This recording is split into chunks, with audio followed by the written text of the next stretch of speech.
Well, hello, hello. Good morning, streaming world.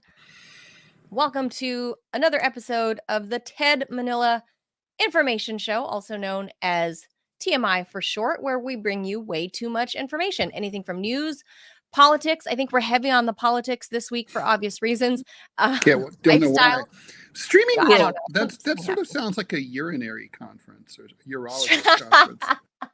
Come to Streaming World Hello. 24 in Dallas, Texas. So we're staying at the Hilton. It's going to be awesome. It's a big pee party. We also talk about weird stuff like that, right? The taboo, the occult. Anything and everything goes here because you can really never have too much information. So, word of warning, this is not a straight-laced, button-down news program. If that's what you're looking for, this is not going to be for you. If this type of weird stuff is for you, a word to the wise, lower the volume if you're at work, because we tend to drop a few F-bombs here and there. And it's all the stuff that you already know that you want to hear about and you want to hear us, your streaming friends are going to be talking about. And then stuff that you didn't know that you wanted to know. And then, of course, we're going to always laugh along the way, because for those who have been following Ted and I for a while, you know that we have a little lightheartedness, maybe some sardonical humor. Very little. Very little. Very little. Yeah. Little. And then we are live, of course, Monday through Friday at 10 a.m. Eastern. So please be sure to like and follow the show, share us, spread the word, become a monthly subscriber. If you're on the Rumble feed on your desktop, you can do so in the live chat at the bottom of the chat. You'll be able to hit the subscribe button that's right next to that dollar sign. And that's where you can become a $5 a month subscriber. And if you're unable to do so, please share us, tweet us, share us with your friends. Do the free subscription on YouTube. It's nothing. All it means, you're not committed to anything. All it means is that we come up in your little short list of things that you listen to regularly. That's all. And then it's like a bookmark. That's all. It tells the YouTube algorithm that people are actually watching us. And that'll actually help propel the show. A call from anybody, no one's gonna good for a monthly subscription. Yeah, that's true. I mean, we are going to gin up a structure like that where we'll come over and clean your house, or groom your pets, whatever you need, Or we can prank call the people you don't like and talk trash to them. Or the people you do like. We don't care how you feel. We'll offer that to you. Yeah. So the Ted Manila your show. NPR Sal, our voice on your answering machine, if you have it. That's pretty good one. That's a good one. I like that. Well, with that, the TMI show starts now.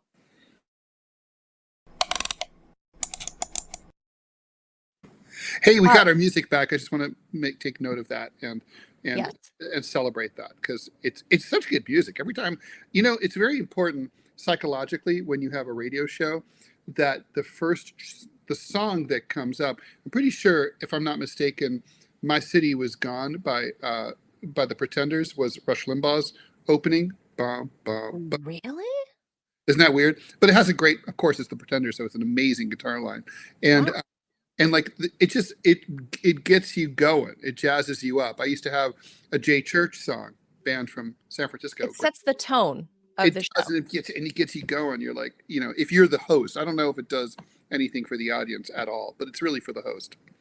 Well, I think, and also for the morning, that was one of the gripes that you and I had, because we wanted to use this song originally on our old show.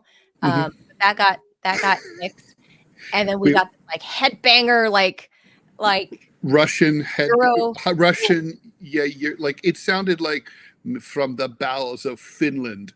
We bring you some weird Euro hard rock metal, not even hard rock. I did like the countdown aspect though. That also jazzes you up. 5, 4. Yeah. It was cheesy. I did like that part, but it worked. Yeah, but it works, and it helps you as mental cues of when you have to actually start the show. So that's supposed. And the logo was great of the old show. I like our logo a lot, but our old fun. Our old Ours logo is fun. was like, it kind of looked like, it literally looked Soviet, like, from the Soviet space program. It was awesome. That. I love old Soviet like propaganda stuff. Like, well, you're a propaganda collector, so I like that old art. So I dig that. That music though at 10 a.m. Eastern, Ted. Like, I mean, yeah, it's good. It's hard to beat. No, it's really good. Music. That old music, I mean, I think it was just a lot. And I think this music is a lot better. And we had to fight some YouTube scammers who were trying to steal our music and claim it as their own. Literally, they literally do this, and it's a problem actually. If you're a YouTuber, I guess you need to know about this. So they're basically bots, and they literally automatically contact every new show and claim that whatever music you're playing is copyright infringement. And it kind of preys on the fact that on YouTube there is a lot of copyright infringement, right? So a lot of people are using music they're not supposed to or whatever. We're not. And not every, and other people also are like us. They either compose their own, or they or in many cases they compose their own, or they license it, or they buy it. Anyway, these guys, what they do is they send you a cease and desist through YouTube, and basically they keep bugging you until you agree to pay them and sign over the rights to your music to them, and rent the music back from them. I mean, it's literally a shakedown operation. It's such a scam. So that's why killed. I said it. They should be killed. Yeah. That's why we didn't have music for a couple of days, and that's why we're back to playing. They should die naturally. Yes, that's right. They should die of natural causes, and you hope those natural causes come with swiftness tomorrow. But yes. Now, speaking of that's tomorrow. Let's talk about yesterday. So we're still in election hangover mode. I'm not going anywhere. Keep talking. I've got to so I have this weird situation here at my setup where the sun comes in just as the show starts and starts to blind me, and I have to move the blind. It's because of the time change. Well, it's also like, if you believe in the whole circular Earth theory. Oh, well, there's that. Yeah. Anyway, but so Ted's going to close the blinds. I personally think Ted should go back to his office. That's my impression. Is like, I think it looks cooler seeing all of his stuff. We can see a shadow moving. I think that's kind of funny. But I personally think Ted should move back to his office. I could do that, but it's good for me to just have like a different setting. Also, Clovis much prefers me to be here because he likes to sit on the sofa and observe and watch the show. And whereas if I'm in my office, there's no real cat place for him to hang out. Place. All right. With that, let's talk about yesterday. So in case you missed it, let's get into it. All right. No way you missed it. The loser offered an uplifting and positive charge to her support as she conceded the 2024 election to Donald Trump, acknowledging this. It's not even just a stinging loss, guys. I mean, Trump, like, to borrow from Obama, Trump walloped her. And it's not just her. He walloped the entire Democratic establishment and the whole system, the DNC. Trump walloped them. But so let's listen to some of what she said, and of course we'll have commentary along the way. But she noted that she obviously, before she stepped on stage, she called and conceded officially to Donald Trump, but not before Joe Biden had his phone call with Donald Trump, inviting Trump to the White House to, hang out, bro. Let's talk about transition and stuff. And I can only imagine that Biden. Oh my God! Wait, they're going to become girls? I think. Different transition. Yeah. Okay, possibly. Sorry. But it's 2024, Ted. It's possible. It could happen. Don't know. They could be transition brothers become transition sisters. It could happen. Like I've always wanted to. I always think women are the best sex. I'd like to be a woman. Nobody's ever seen anything like it. Now I'm free to be me, the real me. Before we even get into Harris talking and hearing from her, which a lot of her speech was literally lifted from Hillary Clinton's concession speech in 2016. I've seen plenty of videos Just comparing like her side whole by side. campaign. It was lifted from Biden. Do you think there's more to what we're hearing about, Biden called and Harris called, but the fact that Biden called before Harris's actual concession, that he called and reached out to Trump first, do you think there was something to that? Well, wait. So I just want to be clear here. Are you saying? I mean, I know he called before her speech at Howard University yesterday And afternoon. before she talked to him, before she 4 o'clock conceded. hour here on the East Coast. But like, didn't she call him to concede? She called Trump first, right? Did she call Trump before Joe? Or I mean, she did call Trump. Joe called first to invite Trump to the White House, and then several hours later, the Harris what I team read into said that is Harris that they're talked. not. What I'm reading is that what we've heard from inside this White House for a long time is that there is really very little communication between the president and the vice president's staff. There was a failure to coordinate here, obviously. I mean, I don't think it's like, that's what I wouldn't read that this is like an FU to her. I think it's more just like, they don't talk to each other. They don't like each other. I think that's exactly it. That's, I think, what I'm getting at is this is evidence that the two teams don't actually like each other. And there's been numerous reports to that effect. Yeah. And by the way, how you know it's true? No one's ever denied it. No one in the White House has ever said, "Oh no, I'm on the president's staff and we love each other. It's awesome."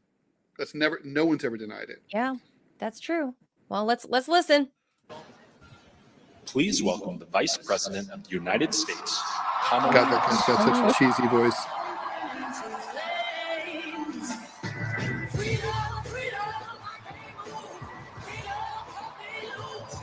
He sounds like a wedding DJ. And now dancing for the very first time as man and wife. All right, well, for people who are listening on the RSS feed here on Pandora or whatever, we see the vice president walking out, weirdly applauding her own crowd. I don't know why you would do that. Yes. You're on the stage. They're applauding you. You don't applaud them. That's how this works. That's not how this works. Okay. So anyway, yeah. He's behind plated glass. Should have by the way. She's behind bulletproof glass. This video down. Here we go. Wanted to show it as much as we could. He's behind bulletproof glass. We should note. Well, considering certain events this year for Trump, that's not unreasonable. Good afternoon, everyone. Good afternoon. Good afternoon. Good afternoon. Okay, we heard you the first 4 times. Okay. Thank you all. Thank you. Thank you. Thank you. Thank you. It's a very good afternoon, Ted. I'm speaking. And I love you back. And I love you back. Why does she repeat that? She's so joyful. Well, I know why. My heart is full today. My heart is full today. Full of gratitude for the trust you have placed in me. Full of love for our country. And full of resolve. The outcome of this election is not what we wanted, not what we fought for, not what we voted for. Hold on. Not what we voted for? You're damn straight. Not one primary voter voted for her. But hear me when I say, the light of America's promise will always burn bright. I mean, this is such pablum, and I don't have a problem with pablum if it's delivered in a non-pablumy way. But it's like, don't feed me like, kittens are cute. No, they're cute. They're so cute. Don't pretend like you're saying something that we don't already know. Right. Well, also the light that she's seeing, the light that burns bright from America, is Star the Bright. light from the no, it's the bombs. It's the bombs that we supply all Gaza. around the world. Yeah. So that those beautiful stars that you're seeing in the sky that she's going to talk about, I'll Well, those are skim through. Palestinian children going up to heaven. Those are all the bombs that we've supplied to Israel and other stuff that we've supplied to Ukraine. Those aren't stars, Kamala. As long as we never give up and as long as we keep fighting. Wars. For the right to party. To my beloved Doug and our family, I love you so very much. Yeah, but beloved sort of to means President that Biden and Dr. Biden, thank you for your faith and support. To Governor Walz and the Walz family, I know your service to our nation will continue. That I doubt. And to my extraordinary team, to the volunteers who gave so much of themselves. For 60 long days. To the poll work. 107, Ted. She didn't do anything for the first 40. So, I'm saying 60. That's right. Oh, that's fair. That's fair. I'm going to skim past her thank yous because, it's just an obligatory. I want to thank my agent. I want to thank the Academy. It's just obligatory. So it was like the cat. first 5 minutes really means nothing. But I feel like, maybe I'm giving away the punchline or I'm telling people, I'm spoiling the movie for people, but her entire concession speech really was a whole lot of nothing. Well, look, it was true to the spirit, to the spiritlessness of the campaign. Fair. Okay, let's jump ahead. Future. And we did it with the knowledge that we all have so much more in common than what separates us. Now, that I know does not appear to be true. No, not true. Folks are feeling and experiencing a range of emotions right now. I get it. But we must accept the results of this election. Earlier today, I spoke with President-elect Trump and congratulated him on his victory. I also told him that we will help him and his team with their transition, and that we will engage in a peaceful transfer of power. Veiled, very thinly veiled swipe at J6, obviously. Yeah, obviously. Very passive aggressive. Yes, which is a very Kamala thing to do. A fundamental principle of American democracy is that when we lose an election, we accept the results. That principle, as much as any other, distinguishes democracy from monarchy or tyranny. And anyone Actually, who I seeks hate to say it, must monarchy has peaceful transfer of power, mostly. Usually the monarch dies. When do they transfer? Oh, well, because The it's usually their own family. or becomes incapacitated, and then the son or the daughter or whatever, the regent takes over. Dead Queen Elizabeth was not gonna, protest.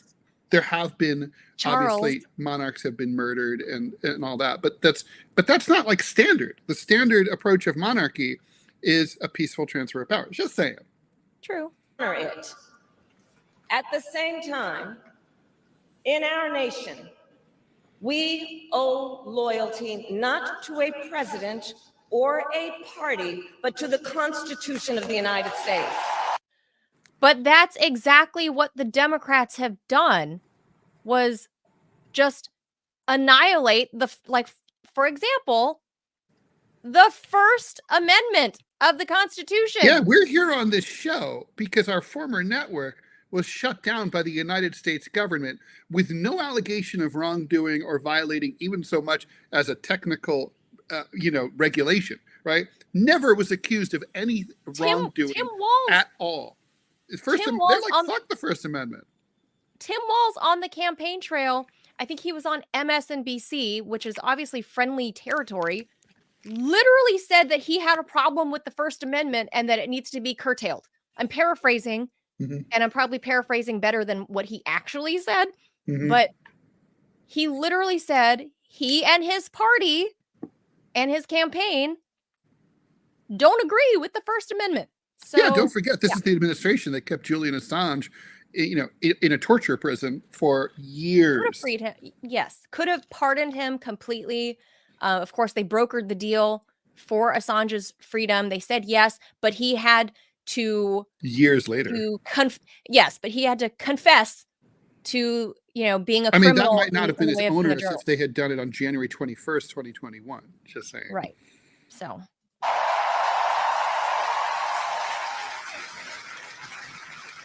And loyalty to our conscience and to our God. My allegiance to all three. Wait. How? What do you mean? To our God? Speaking of constitutional, secular government much? No. Right. No. I found that most First of all, most Americans, very few Americans now really affiliate as religious anymore. Or I should say it's a declining number.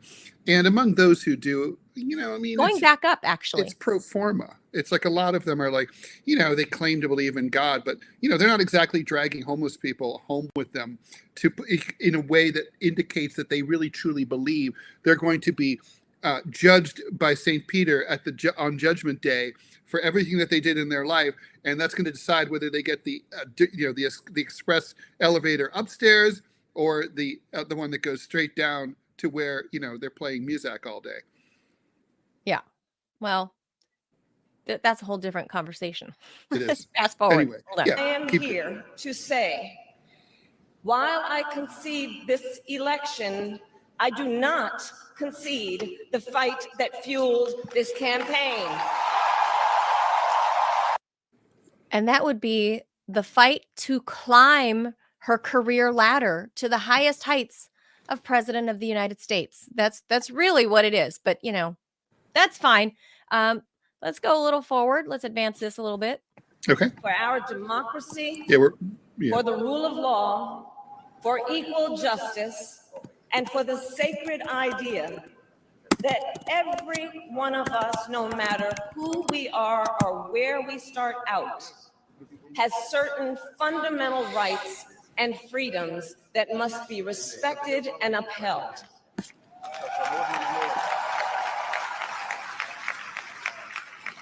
And we will continue to wage this fight in the voting booth, in the courts, and in the public square. And we will also wage it in quieter ways, in how we live our lives. God, I hate this. By treating one another with kindness and respect.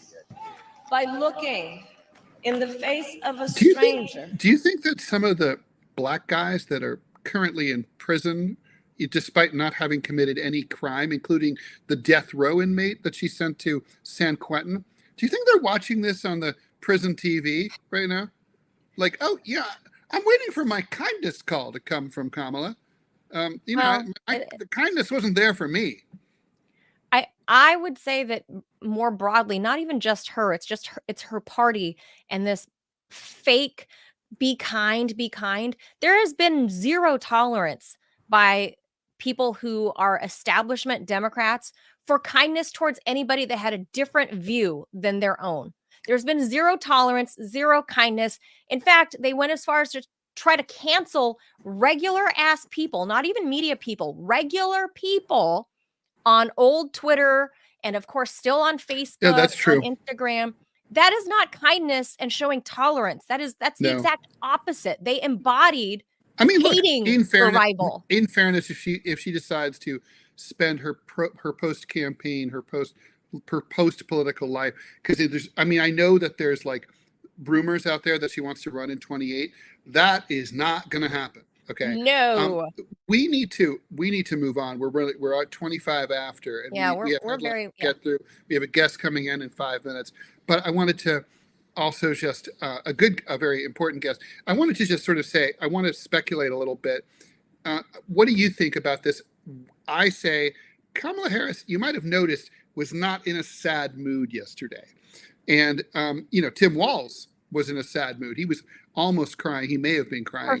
Her family was crying. But I think Kamala knows that she's about to become rich, because just like the Clintons, she's going to get on the $1 million a speech bandwagon. She's going in for that sweet MSNBC money as a paid commentator. She's going to be the president of some overpaid president at some woman's college somewhere, Wesleyan. I mean, she's young. She's not even 60 yet. So yeah, well, no, she's 60. Got a lot of time. Oh, she turned 60? Yeah, I think she's my age. I mean, I'm 61. So basically, she's going to be rich as shit. She's got a lot of time to make a lot of money. I would say when she stepped out on stage, don't forget also, there are ways that the campaign finance laws allow her to dip into some of that $1.2 billion that she raised. Bingo.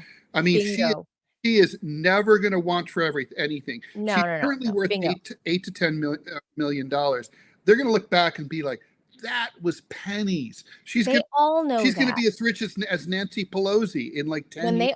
When they run, they all know this is the cash cow. Like, this is but the I do grift. Think when she came her. out, and she's when she came out though, Ted, I looked and saw her face. There was a part of her, I think, that wanted the power, and her voice cracked a couple of times.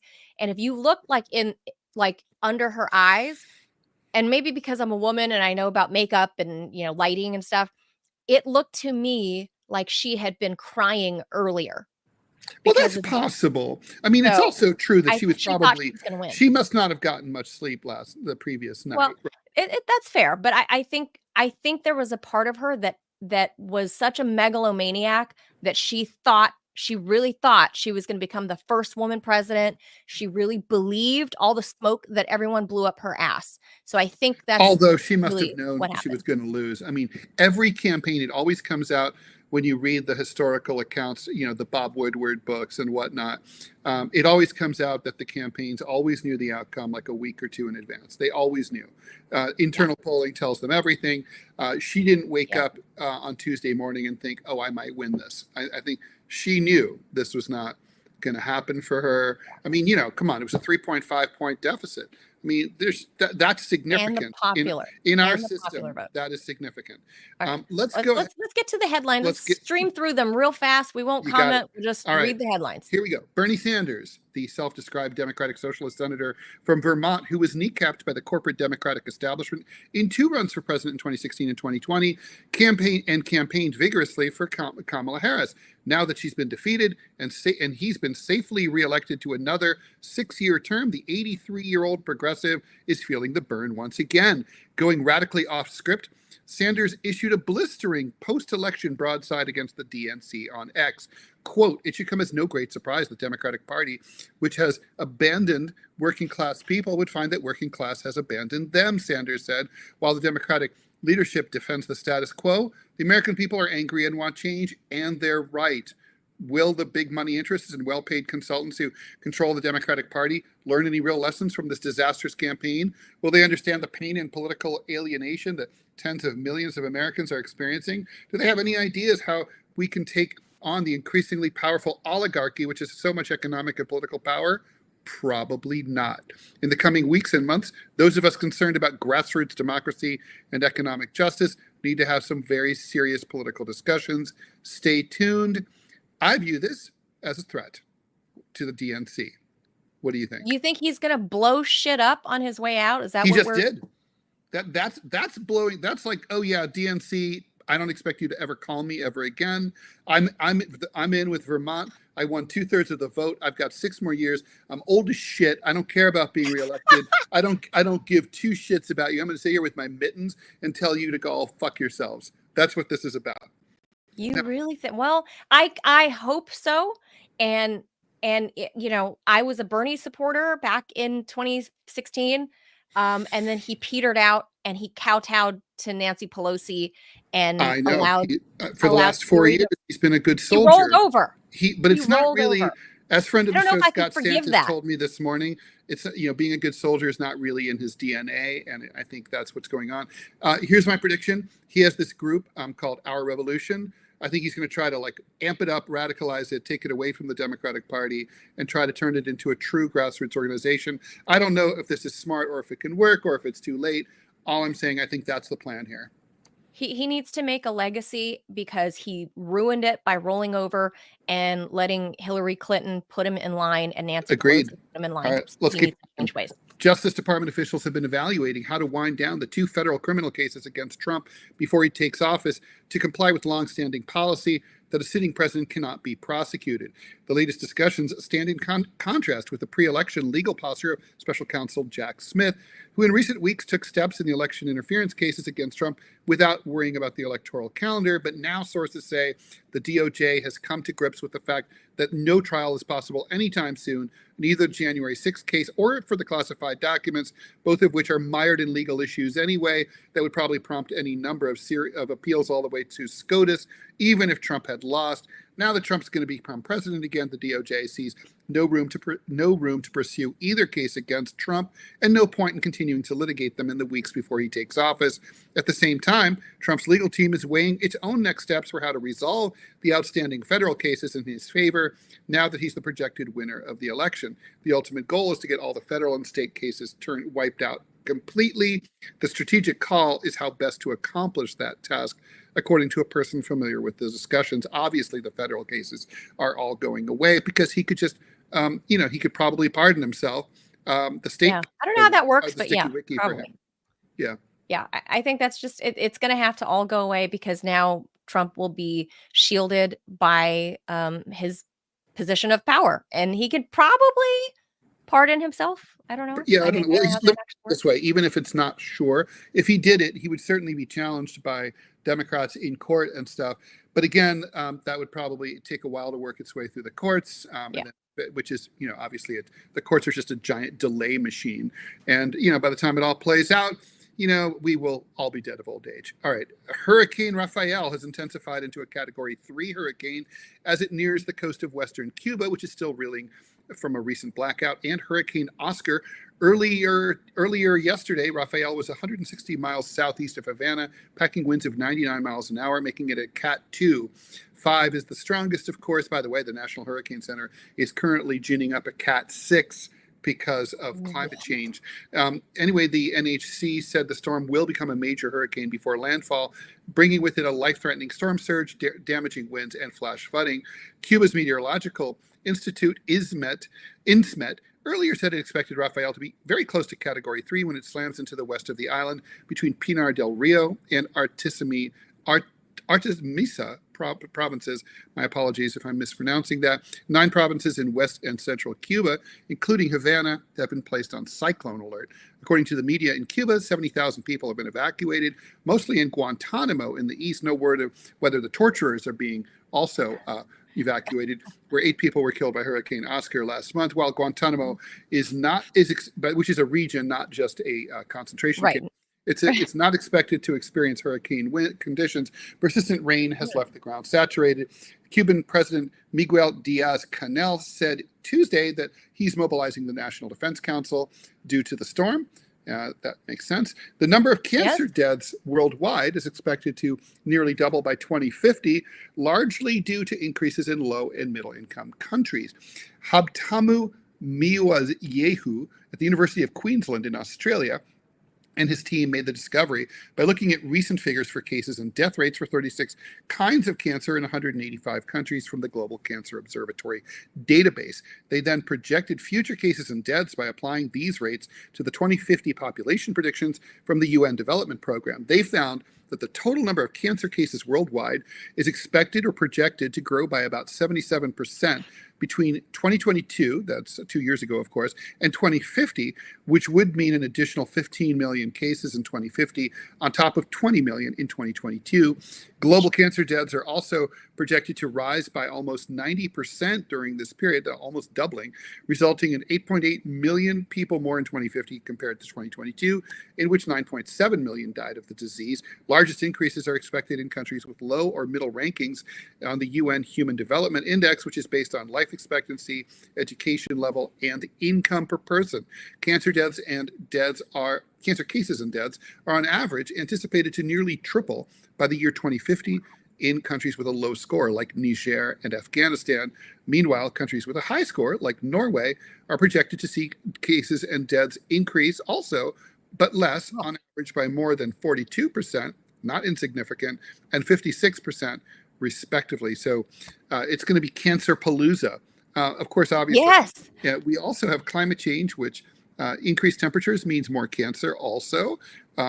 Skin cancer and other diseases, and more diseases that make you vulnerable to cancer. And there's good times is what you're saying, Ted. Good times ahead for all.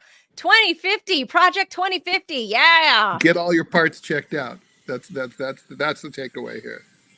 So yes. All right. So with that, we're gonna switch gears and bring in our guest. But first, the Jaws.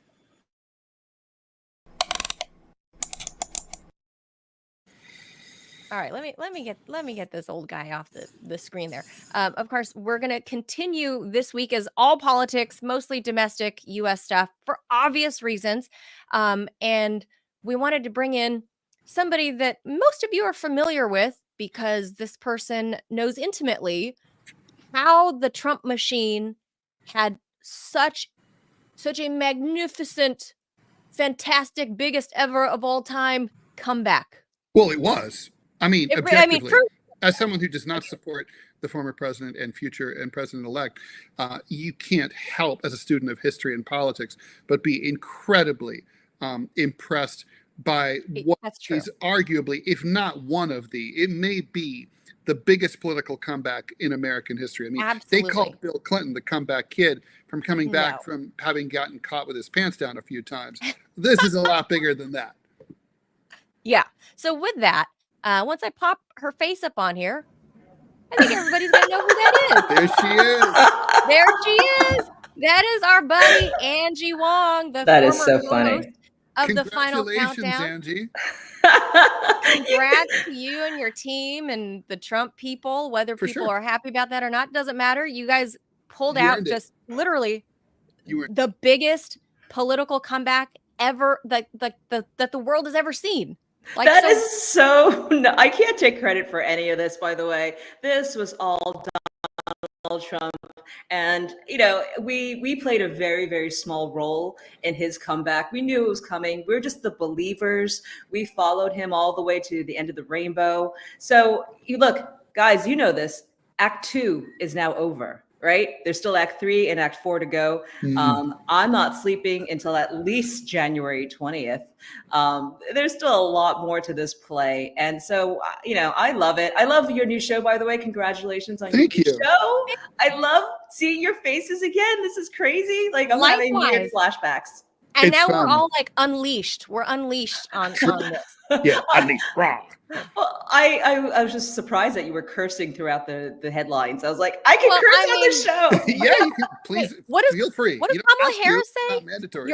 We're unburdened. We're unburdened by whatever.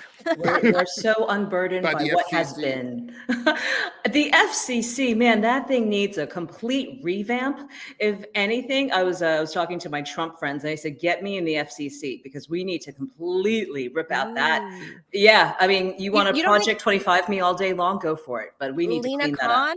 Is she going to, you think, I mean, she's been pretty fair. No? Do you think she's out? She's been pretty fair. I think she's been pretty much in avoidance of any of her duties, right? I mean, unless you make a complaint, nothing happens. I follow it lightly. I'm not really a big nerd on the FCC. But, it's a lot of these newer platforms like the one we're on, it skirts the FCC altogether, right? So that's fine. We found a workaround. But it showed, right? This election cycle with Trump going on Rogan and like Theo Vaughn's podcast and all that stuff, it shows that mainstream media is dead because probably in large part because the FCC censors everything, all the truths and whatever. I mean, not to say that YouTube doesn't either, but the whole point is like mainstream media is dead and it's cemented. Trump did the right thing, the smart thing to go and talk to the people on like Rogan, talk to the biggest podcast in all of the world, whereas Harris hid away, kind of like the 2020 Biden campaign. Yeah. What do you make of Elon Musk saying that we are the media? I mean, I saw it as a marketing ploy because, obviously X is now on your TV screens, right? So he needs content. I haven't seen But that yet. yeah. You can see I've X seen shows. There's a Hmm. movie, there's a Trump movie, and Christopher Martini is going to kill me because I can't remember the name of his film. I think it's called The Man We Don't Know or something like that. Oops. Anyway, it's streaming on XTV because they need content and they're willing to push the kind of more conservative, right-leaning content. So, but look, Elon Musk said we are the media. I don't know. Are we the media? Yeah. Because I'm laughing. I think Elon Musk is correct. It's the media is now. It is literally we've achieved the promise of the internet was the interconnectivity that was we were supposed to all be instantaneously connectable in as frictionless a way as possible, and there were bumps along the way, but I think we're there now. I mean, we could literally, like one of us could now be in Kabul, and we could have the same quality of conversation and connection. And again for free, right? I mean, think about. I mean, I'm old enough to remember that calling from Dayton to Cincinnati, which was in the same area code, 513, was a long. They called it like a short-term, long-term distance call, and you had to pay an extra fee to call from your landline within the same area code if it was a little far away, and so it was just like. I mean, just think about like how you can now have a device that's $60 a month and you can call anywhere in the world and it's included. I mean, I used to pay $200 a month in college for my long distance phone bill to call my girlfriend in the state, Oh, that's so sweet. Yeah, No, well, I it was had those dumb. too. I should have dated locally. Yeah. Did it pay off, Ted? Not really. No, not really. Not in dividends. Yeah, no, look, I'm just so excited. I'm actually, this morning, I was doing a little bit of self-reflection. I'm actually really depressed right now because like I've been running for the last 4 years trying to get this guy into office. And not only this guy, but the trifecta. We got the House, I think. Yes. We got the White House and we have the Senate. Huge. And it's like, I don't know what to do with myself now. Like, I need to take up knitting or something. Oh, is this sort of like the day after the wedding where you're sort of, now I'm what? freaking out. I'm totally freaking out because The now last I'm one married. Robert Redford in do you ever see The Candidate? Robert Redford, the movie? Yes. And at the last side, it's all going and going and going and going, and then they win, and then he's like, now what? Well, that's me right now. I am freaking out. I am like talking to myself. I'm like pacing because like I don't know what I just did, and I don't think I played a very, very small role in all of this. But you've had a front row seat. I've had a front row seat, and I'm very happy to have been reporting it with you guys on this. I'm happy to have a voice in all of this. But my biggest thing, and I'm gonna just right here, we turned Miami red. Okay. Miami County, it was a blue county for the last 30 something years. We flipped it red. It is now R+5. And again, not all. Wow, that's crazy. Yeah, we jumped almost 18 points since 2020, since Biden ran this county. So we're going to keep, now we know the formula. We know how to do it. Do you think that formula can be replicated in other major cities, like Chicago or New York? Funny enough, I got phone calls about that last week about how we did that. We're going block by block, street by street. We need a lot of Cuban Americans is really what it is. We need a lot of people who come from kind of like communist countries to flip it. They don't want to see any of the stuff on where they're living now, where they've invested. So Miami's unique that way, kind of. It is. It's very, very unique. We heavily leaned on Cuban Americans and South Americans, and that is, 63% of Miami, right? So we saw, Angie, I mean, 45% of Latinos broke for Trump. Amazing. Absolutely amazing. Isn't that crazy? That's a big story. Because I remember we've all been following the Latino vote story for decades. Wild. And the assumption was always struck me as a little bit flawed. The assumption was always like, oh, because you have light brown skin, because you're Latino, and you're here and you're a U.S. citizen, you sympathize automatically with everyone else who is Latino, who's interested in coming across the border, whether legally or illegally. And like, I don't know that follows logically. I mean, I think most people, this is a country of immigrants. I think most people, they kick the dirt of the home country off their shoes when they arrive, and then they Americanize. And certainly by second generation, those kids are 100% American, and they're not, thinking about like, oh, like these people are like my parents or grandparents were 80 years ago or 50 years ago. They're not thinking that way. I mean, Latinos are predominantly Catholic. They're conservative, family values, super important. There's a certain machismo, in a lot of Latin culture. I don't think Democrats really ever understood that.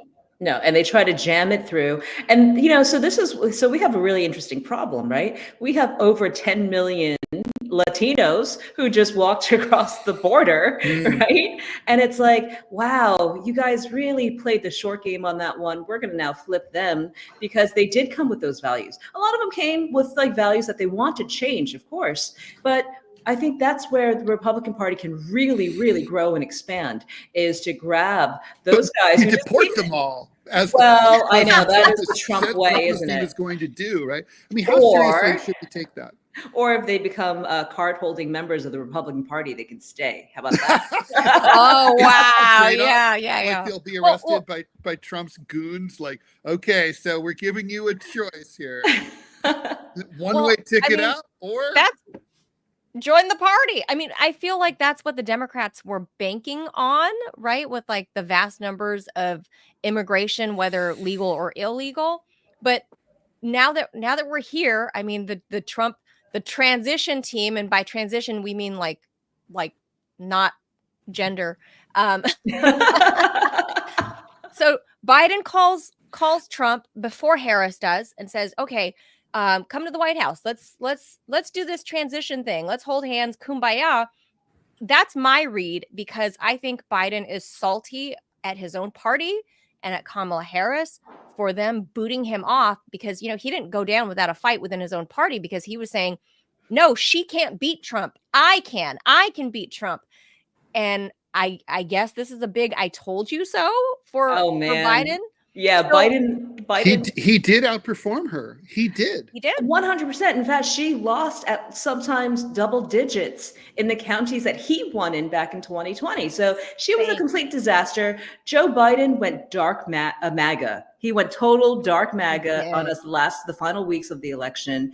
And I think that old man knows exactly what he's doing. I don't think he was just playing around doing goofs and whatnot.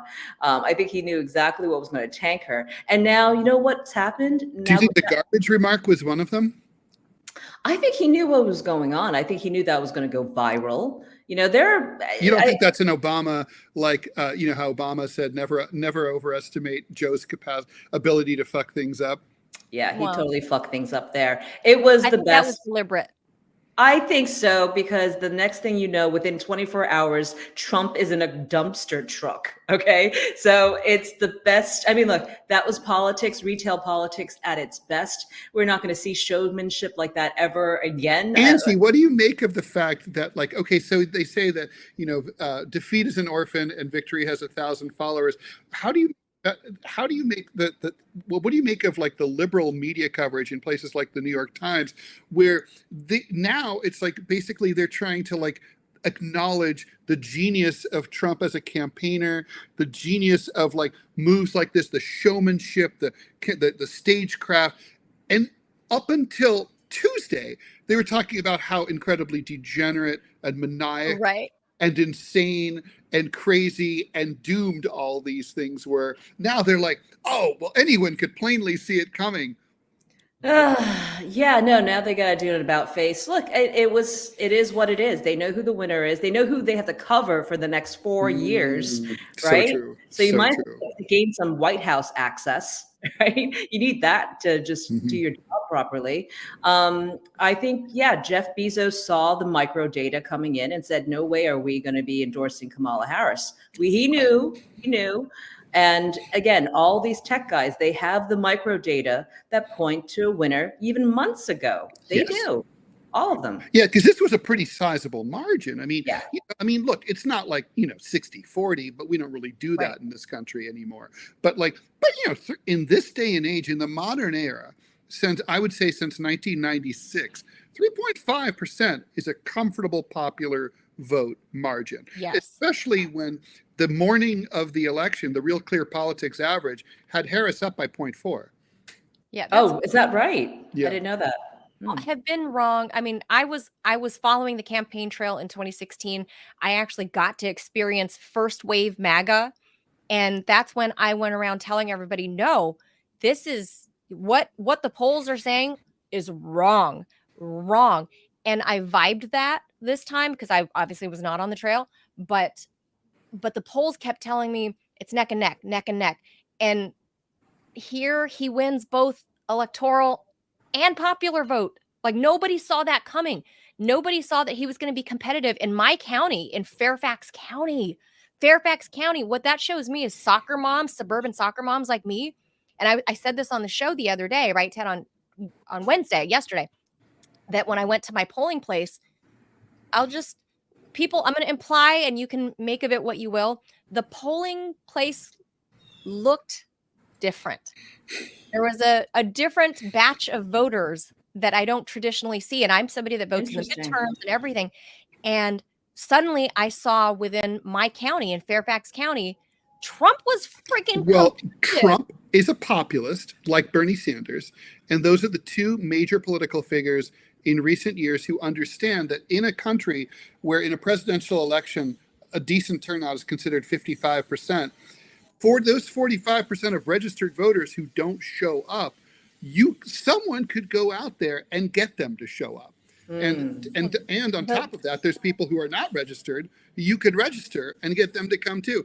Trump understood that. I'll tell you, he was more successful than Bernie at it. But that's what this is all about. This is about bringing out new voters. I've never seen this many middle-aged soccer moms that were like me, of every ethnicity, at my polling place here in Fairfax County, and this many of us. And I went around lunchtime, by chance. I'm telling you, it looked different. And then by the nighttime, when they were zeroing in on different counties in Virginia, Glenn Youngkin spoke. I could not believe that there was a sizable voting block shift of women, middle-aged, suburban moms like me in Fairfax County that broke for Trump. Really? Yeah. Wow. I was shocked. But there's also what's crazy, and I voted for Trump.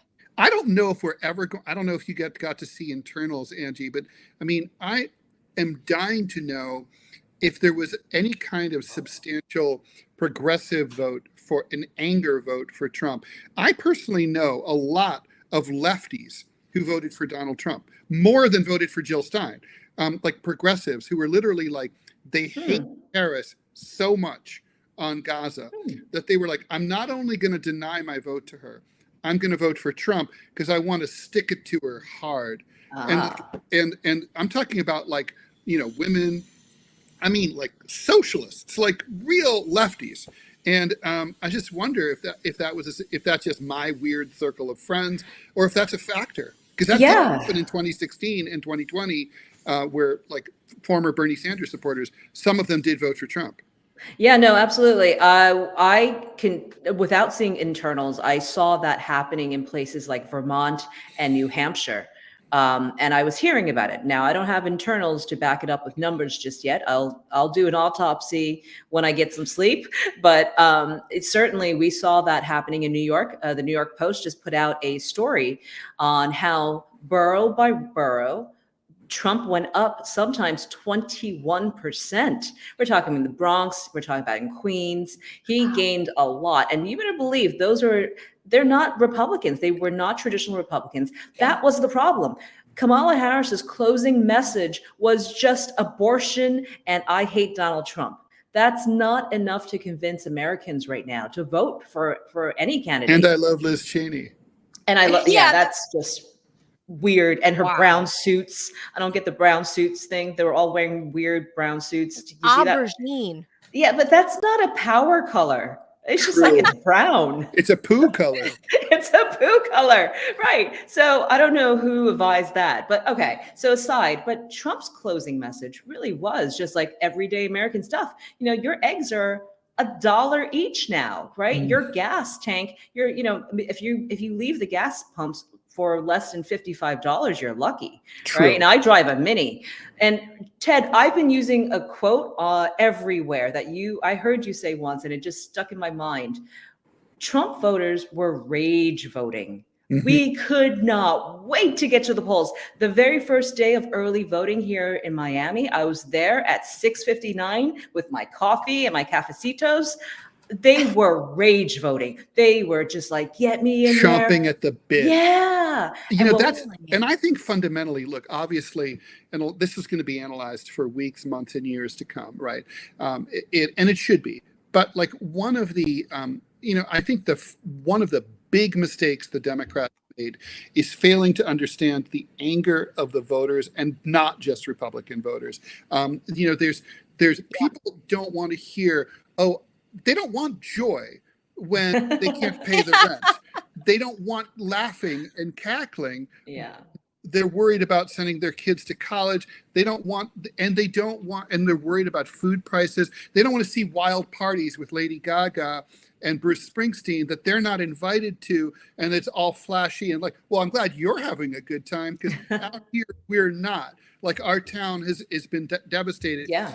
Trump's message, was denigrated by the mainstream media as dark and apocalyptic, but it was closer to how the people were feeling than this, and I think in the end, the Kamala Harris message was, I want to protect American institutions, and American institutions are not serving the public very well.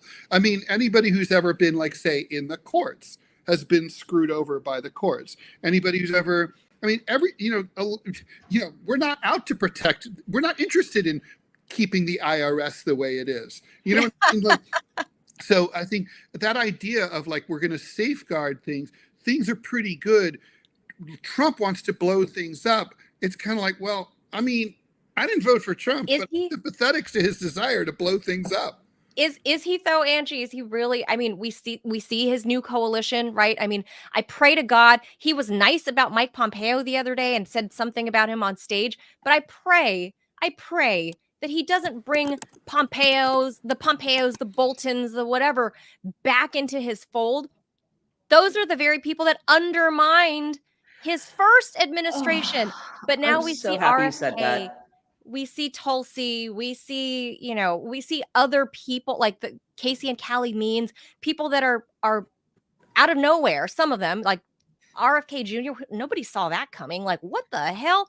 But come on, please. Can you please spread the word to the Trump people that they cannot possibly bring in a swampier swamp thing than Mike Pompeo?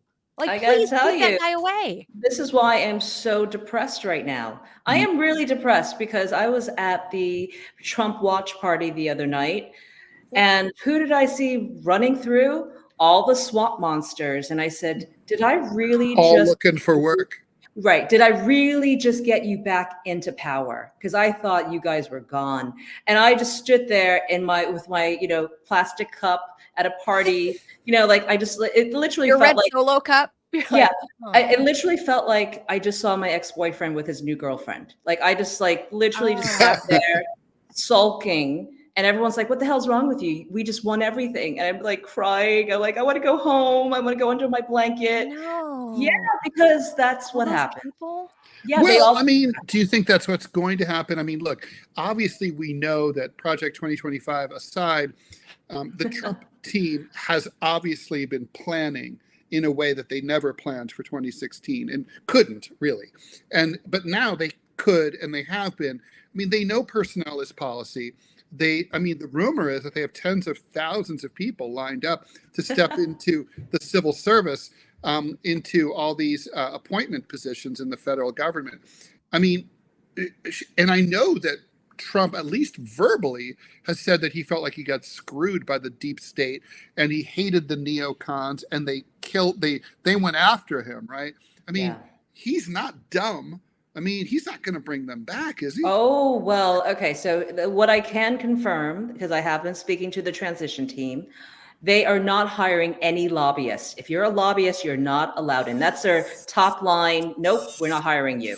Okay. 2, there's going to be some usual suspects that are going to get back in because they've been with Trump all this time for decades, and they are itching to get, the top positions. Of course. What about Nikki Haley? Are we going to see her in the cabinet? No. I bet we I are. can't say. I don't know. That one is going to be, that one's a little bit sticky. I have no idea. I do know some of the top. Promised something, right? They're all promised something. Like DeSantis, for example, he's likely going to get Marco Rubio's seat in an open election, a special election. Marco Rubio might be going to state, right? That's right. I heard 2 names that I'm familiar with that's being looked at for that position. Of course, everything can change 30 seconds before the announcement, right? So let's not mark anyone just yet. That's what he said about picking JD Vance, right? It was like at that last moment, he was like, all right, that guy. Turned out to be I don't know. Turned out to be a good choice. Maybe. We'll see. Time will tell. But yeah, no, there's the usual suspects that are all climbing back in. I'm like, did I just spend the last 4 years busting my balls so that you could get back in there? Now, there are definitely people that are completely toxic that Trump is like, stay afar. And, they grifted throughout this 4 years when he was not in office and bashed him. But I think, look, I hate defending Project 2025. I had to do it yesterday on air. I will say that these are the agencies that went after Trump and his family and his allies. Of course I'm going to dismantle you. Of course I'm going to clean you out and gut you out, right? I don't think that's a bad thing. You created the problem, and now Trump is going to go in and clean it up. So if he takes the DOJ, strips it of, its personnel, not its powers, but his personnel's, and clean it up, I would love that. If they did the same thing with the FCC and made equal time, applicable to all the major networks, that would be amazing. So I don't think these are bad things. It's just being spun wrong as if, oh yeah, Trump's going to get rid of the FBI. Trump's going to get rid of the Pentagon. Right. What? No, it's not happening. No, it's just the heads of them. So I have a wish list that I'm just going to put out there. McGregor at DOD. Okay, I'm writing it down. Go ahead. I'm going to go with McGregor for DOD. I think there's a real chance that Tulsi could go Secretary of State, maybe. No, I don't think so. She doesn't have the experience. I don't think so. I think RFK I think she could get Veterans USDA. Affairs. Tulsi, Veterans Affairs, Tulsi could get the VA. I think Brian Mast is going to get Veterans Affairs. I think either Bill Hagerty or Marco Rubio will be Secretary of State. If he is Secretary of State, then Treasury or Commerce might go to Bill Hagerty. I think he's got the experience for that. These are my guesses. I have no idea, obviously. Tulsi's I'm just saying wish list. Wish list. Okay. I would like to see maybe RFK at the USDA. Unless we could do something really wild, is like make him the chief of the CIA, make RFK. I think that would be pretty fun. But I would definitely like to see McGregor leading the DOD, because I think he is a scholar. He's an academic. He understands what's happening on the battlefields, because he's actually a battle-hardened real military guy, and he's super smart. So I would really like to see McGregor in that seat, because I think he could keep the tentacles of the DOD out of other countries, because he is a combat veteran, and he would know.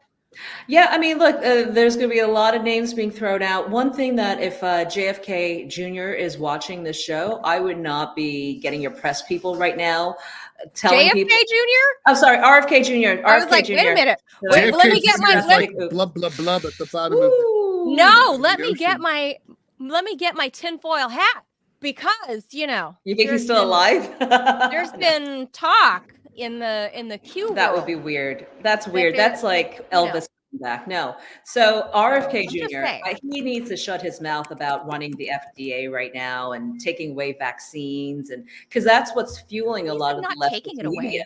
Well, that's what the leftist media is reporting. It's crazy. I think it's dumb. He needs to shut up. really, really shut up for the next 2 months until he actually gets a real appointment. Because right now, what he's doing is he's making certain that he's never going to get a position. So if he is going to run the FDA or do any sort of anything involving pharmaceuticals and whatnot, I'm looking forward to it. I don't love his ideas. I gotta tell you, it's a little bit too California for me, and not in the right way. I mean, I think not all vaccinations are terrible. I don't, but I get it. Big pharma is a big issue. So I will have to do something about it. But look, it's too much change all at once. I don't know if Americans can take it either. And I hope that we don't get punished in the midterms after all these massive gains because too much has been shoved down the throat on the other. What are you most worried about? Like, what kind of MAGA agenda items do you think might be difficult, might spark a rebellion or what's the word I'm looking for? Backlash against. I think when you see busloads of immigrants being literally walked onto the bus, like the little girl holding her teddy bear having to be shipped back to a country where she might get assassinated, that might be a bad look. Just saying. I think that there has to be a pathway to citizenship for a lot of the migrants who are legitimately seeking asylum here. I think there should be not an amnesty, but something. I like the idea, and I know a lot of people think that this is too controversial, but I think, like we offered Jamaica. If you're willing to serve in our military for 4 to 8 years, I forget what it is, then guess what? If you are, sworn to our military and you can provide and protect us, then we will offer you a pathway to citizenship, even if you're here illegally. I think there has to be, because that's not what Trump has promised. Obviously. Oh no, this is Angie Wong's idea. This is not Trump world idea. But I'm just saying, how can you possibly ship back 14 million people at this point? You can't. No, I don't think so. I don't think that's realistic at all. By the way, Angie, I got to give a shout out to Well Dressed Nerd for the $5. I think it's, what is this, the Rumble rant? And he has a question. First he says, Pompeo and Bolton suck the balls. Trump Jr. was on Fox this morning and says he's working overtime to keep the swamp creatures out. Also, hey, Angie. So shout out Well Dressed Nerd. Thank you. Well Dressed Nerd. I bet he's hot. I'm a nerd fan. I love nerds. I love them so much. I'm a nerd. So no, I think there's some really good stuff. The other thing that I'm paying close attention to in the new administration is this Chinese tariff. I see that in DC right now, Chinese businesses and American businesses who have dealings in China and in Asia, they are hiring lobbyists like you wouldn't believe, just to try to get an exemption from any 100-200% tax that Trump's been going on and on about, with foreign goods. I think there has to be something. There's going to be a lot of discussions about this. It can't just be we're going to just tax China 200% on tariffs. I know Trump has said that on the campaign trail, sure, but there are just some realities in the world. I don't want to pay $17 for a trash bag. I just don't. So I think there's got to be something that has to be a little bit more real world in that scenario. Other things, we have an opportunity to really do some good policying, right? And I'm not a policy girl. I know plenty of people who are. I'm looking forward to hearing their ideas because I think there's some real world ideas that can work here. And clearly you see futurists in JD Vance, in Elon Musk's, and Vivek. I mean, you see a lot of that good blood coming in that really want to future-proof our country. So I'm looking forward to hearing their ideas on what they want to do and how we can move forward together, right? Because right now we have a Congress and a Senate that is stuck in the 90s. They still print out their emails to read them and respond to them. And they're writing laws Section 230. They don't get what they're doing. So I'm looking forward to the new blood coming in.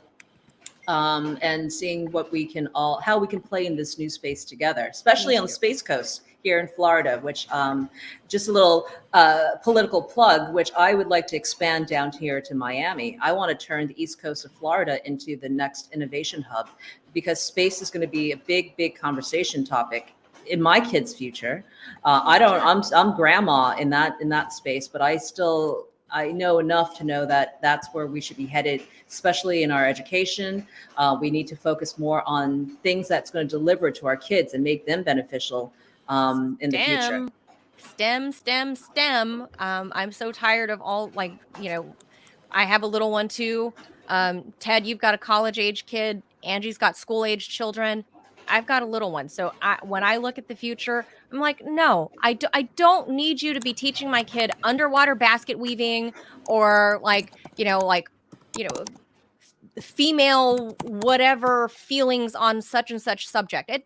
No, I want him to learn STEM stuff so that way he can actually have a real job and not have some useless degree and end up, at Starbucks serving coffee to the people that actually have real jobs Well, that, we need that free AI can't college. take away. Or We need free right. college. The whole rest of the world has it. You can be anyway.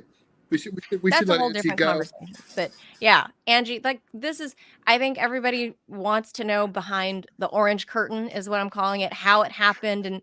And like you said, it sounded like you did, like the Republicans behind the Trump machine. It was old school retail politics. He pounded the pavement. He knocked on doors. He talked to regular people, and his people did all of that. Mm-hmm. And that's ultimately what happened. Whereas we didn't see that with the Harris campaign. She held a couple of big rallies that were fully staged. She, ran away from the media. She didn't talk to podcasters. She didn't go on alternative media. She was like the exact inverse of what Trump did. And I think that's really the lesson, the takeaway from behind the orange curtain and how Trump got to be this comeback story, right? Is he did old school retail politics. Yeah, no, they were both bad candidates, really bad candidates. We can say it now. Kamala Harris was worse than Joe Biden. How could you be worse than Joe Biden? Right. But she was horrible. I always say this, right? Like, Americans are optimists, and what they don't understand is that no matter how bad a situation is, it can get worse. I miss you guys so much. I really do. I miss your faces. Now I miss talking to you. Yeah, well, no, come and say hi. You're welcome back anytime, Angie. I would love that. I really or do. Like, or when I'm sick again, you probably didn't hear because it was busy. You were busy last week, so I was out in hospital last week because I somehow contracted viral meningitis. So I was in the hospital. Like, next time we just plug Angie in there, Ted's other Asian radio wife. Yeah, I heard Ted, you called Manila Angie yesterday. I did. I know. Whoa. I know. Yeah, I know. It's completely indefensible. That's what I'm saying. If I get in my defense, it's like you were both my co-hosts.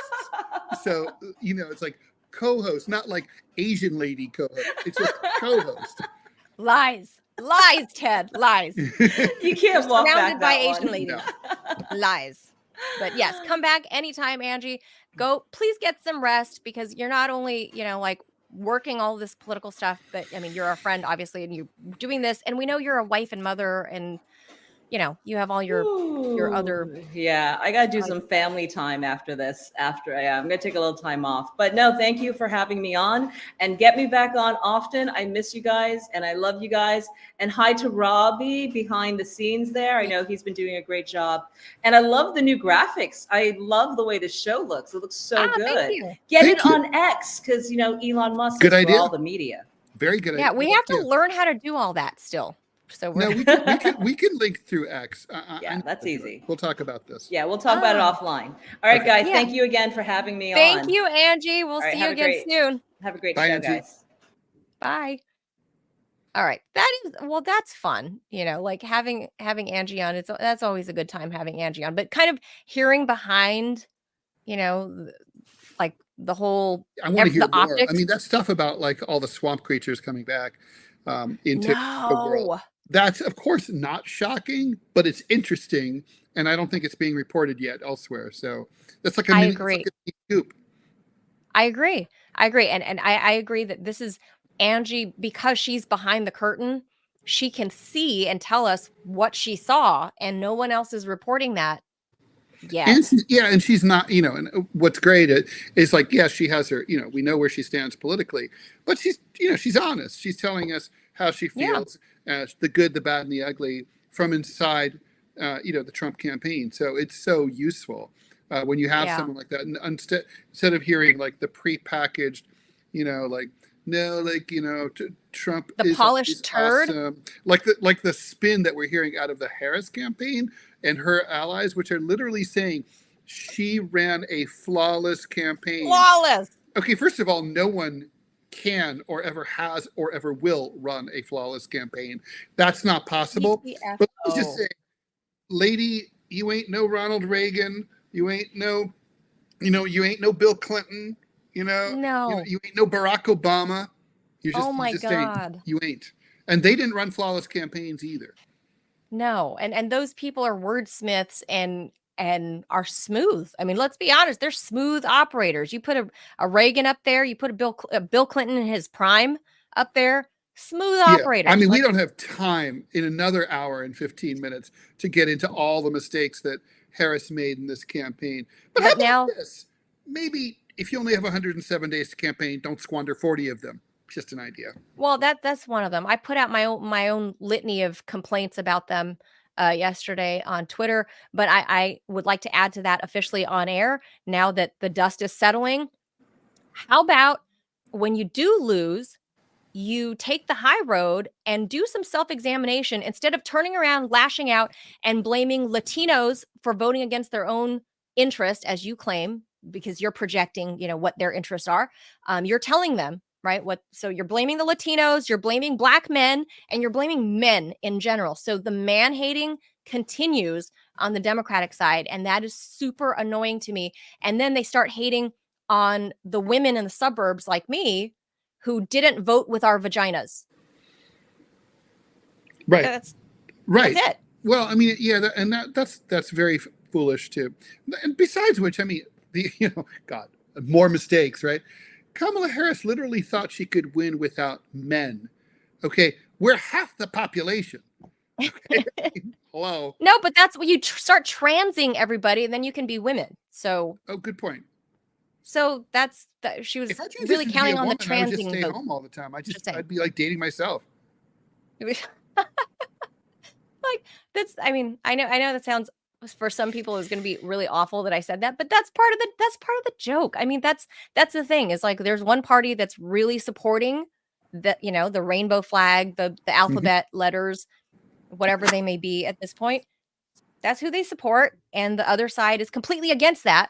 So maybe, Ted, it's you men are a dwindling, dying breed because you are becoming self-identified women, and that's the calculus. I'm not self-identified. Just saying. All right.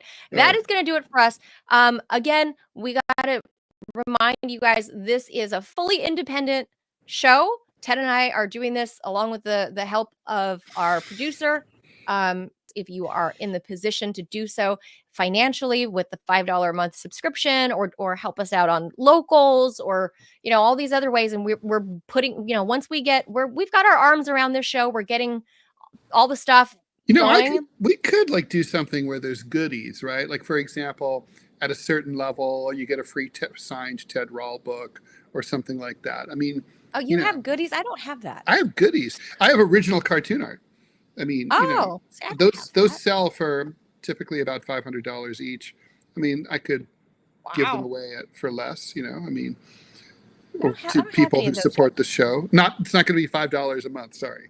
But that's great. I don't have any of that to offer yet. I have to really think on that. But yeah, if anybody can hit the subscribe button at the very least, that part is free, or the follow if you're on Rumble, if you're on YouTube, the sub button, that would really help us out. And just retweet it. Tell your friends and family to click on it. That in and of itself is very helpful.